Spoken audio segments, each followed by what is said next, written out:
ఎట్లున్నారు అందరూ? నేనైతే మంచిగున్నా. ఈరోజు లంచ్‌లోకి మా ఇంట్లో పాలక్ ఎగ్ కర్రీ చేద్దామని ఫిక్స్ అయిపోయా. ఫస్ట్ ఎగ్స్ బాయిల్ చేసుకొని, పాలకూర వేడి నీళ్ళలో కొంచెం సాల్ట్ ఏసి ఉడికించేసుకొని మిక్సీ పట్టేసుకోవాలి.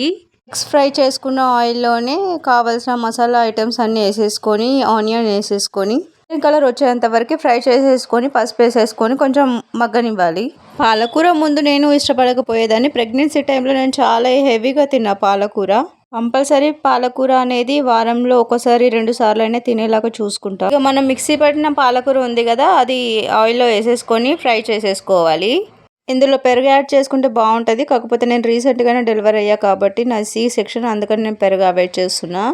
ఇలా పాలకూర మంచిగా ఫ్రై చేసుకోవాలి. ఆయిల్ పైన కనిపించేంత విధంగా ఫ్రై చేసేసుకొని, సాల్ట్ ఇంత కారం వేసేసుకొని మన టేస్ట్‌కి తగినంత. మా ఇంట్లో మా బుడ్డోడు ఉన్నాడు కాబట్టి కొంచెం స్పైసీ తక్కువే తింటాం. మసాలా ఐటెమ్ కూడా చాలా తక్కువ యూజ్ చేస్తాను నేను. వింటర్ సీజన్ ఏంటో కానీ 4, 5 డేస్ నుంచి చలి విపరీతంగా ఉందండి. మార్నింగ్ లేవాలంటే అస్సలు లేవబుద్ధి అవ్వట్లే. మెయిన్‌గా కిడ్స్ ఉన్న ఇంట్లో చాలా ఇబ్బంది.